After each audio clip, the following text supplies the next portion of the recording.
अपने कर्तव्य का निर्णय करने में अपने को असमर्थ पाकर अब अर्जुन व्याकुलता पूर्वक भगवान से प्रार्थना करते हैं।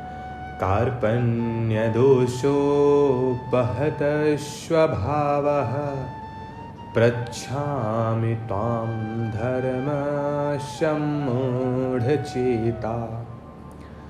यच्छ्रेयस्यानिश्चिन्तं ब्रूहि तन्मे शिष्यतेऽहं शाधि मां त्वां प्रपन्नम्।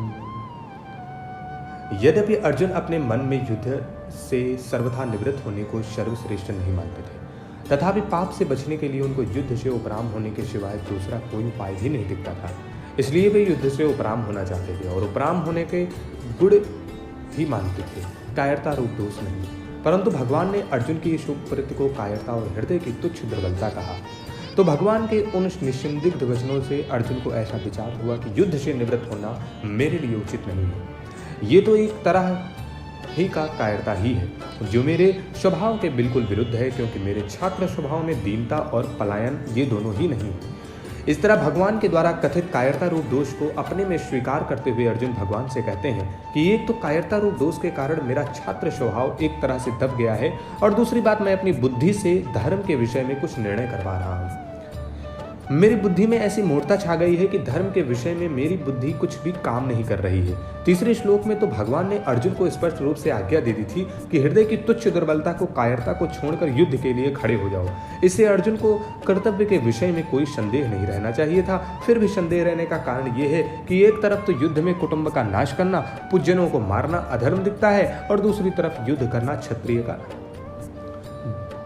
का धर्म दिखता है। इस प्रकार कुटुंबियों को देखते हुए युद्ध नहीं करना चाहिए और छात्र धर्म की दृष्टि से युद्ध करना चाहिए। इन दो बातों को लेकर अर्जुन धर्म संकट में पड़ गए। उनकी बुद्धि धर्म का निर्णय करने में कुंठित हो गई। ऐसा होने पर अभी इस समय मेरे लिए खास कर्तव्य क्या है, मेरा धर्म क्या है, इसका निर्णय कराने के लिए वे भगवान से पूछते हैं, यच्छ्रेयस्यान निश्चिंतम ब्रूहि तन्मे। इसी अध्याय के दूसरे श्लोक में भगवान ने कहा था कि तू जो कायरता के कारण युद्ध से निवृत्त हो रहा है, तेरा ये आचरण अनार्य जुष्ट है, अर्थात श्रेष्ठ पुरुष ऐसा आचरण नहीं करते। वे तो जिसमें अपना कल्याण हो वही आचरण करते हैं। ये बात सुनकर अर्जुन के मन में आया कि मुझे भी वही करना चाहिए जो श्रेष्ठ पुरुष किया करते हैं। इस प्रकार अर्जुन के मन में कल्याण की इच्छा जागृत हो गई और उसी को लेकर वे भगवान से अपने कल्याण की बात पूछते हैं, जिससे मेरा निश्चित कल्याण हो जाए, ऐसी बात मेरे से कहिए। अर्जुन के हृदय में हलचल होने से अब यहाँ अपने कल्याण की बात पूछने से यह सिद्ध होता है कि मनुष्य जिस स्थिति में स्थित है उसी स्थिति में वह संतोष करता है, तो उसके भीतर अपने असली उद्देश्य की जागृति नहीं होती।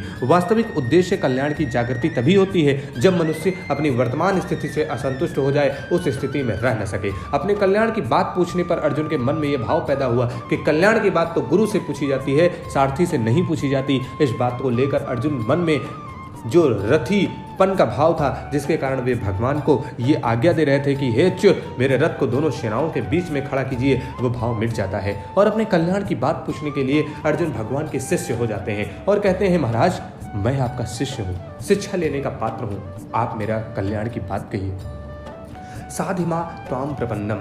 गुरु तो उपदेश दे देंगे, जिस मार्ग का ज्ञान नहीं है उसका ज्ञान करा देंगे, पूरा प्रकाश दे देंगे, पूरी बात बता देंगे, पर मार्ग पर तो स्वयं शिष्य को ही चलना पड़ेगा, अपना कल्याण तो शिष्य को ही करना पड़ेगा। मैं तो ऐसा नहीं चाहता कि भगवान उपदेश दें और मैं उसका अनुष्ठान करूं, क्योंकि उससे मेरा काम नहीं चलेगा। अतः अपने कल्याण की जिम्मेदारी मैं अपने पर क्यों रखूं, गुरु पर ही क्यों न छोड़ दूं। जैसे केवल माँ के दूध पर ही निर्भर रहने वाला बालक बीमार हो जाए तो उसकी बीमारी दूर करने के लिए औषधि स्वयं माँ को खानी पड़ती है, बालक को नहीं। इसी तरह मैं सर्वथा गुरु के शरण में हो जाऊं, गुरु पर ही निर्भर हो जाऊं, तो मेरे कल्याण का पूरा दायित्व तो गुरु पर आ जाएगा, उस स्वयं गुरु को मेरा कल्याण करना पड़ेगा। इस भाव से अर्जुन कहते हैं कि मैं आपके शरण में हूं, मेरे को शिक्षा दीजिए। यहाँ अर्जुन त्वाम प्रपन्नम पदों से भगवान के शरण में होने की बात तो कहते हैं, पर वास्तव में सर्वथा शरण नहीं हुए हैं।